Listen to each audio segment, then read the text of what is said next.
এই যে ছবিতে যাকে দেখতে পাচ্ছ, ও টুনু, টুনু রানী। আমাদের বাড়ির একজন অবিচ্ছেদ্য সদস্য বলতে পারো।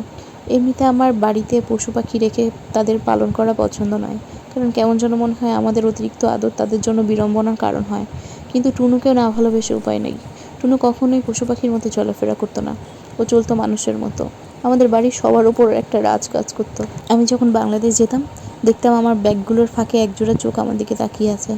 তারপর আস্তে আস্তে করে আমার কাছে আসতো, আমার খাবার নিয়ে নিয়ে খেত, খুলের মধ্যে উঠতো। যদিও আমি খুব ভয় পেতাম। 1 বছরে প্রায় 83টারও বেশি বাচ্চা হয়েছিল, তাই যখনই বাংলাদেশ যেতাম দেখতাম বাচ্চাগুলোকে ওইভাবে নিয়ে বসে আছে। তারপর একদিন হঠাৎ করে শুনলাম টুনু নেই। আজ 2 বছর হয় টুনু নেই আমাদের মাঝে। কিন্তু এখন যখন বাংলাদেশ যাই, আমার মনে হয় যে ব্যাগের ফাঁকে হয়তো কেউ আমার দিকে তাকিয়ে আছে। একটু পরেই হয়তো কোলে এসে উঠবে। আমি না চাইতেও তাকে আদর করব, ভয়ে ভয়ে। ভালো থাক টুনু, যেখানেই থাকিস।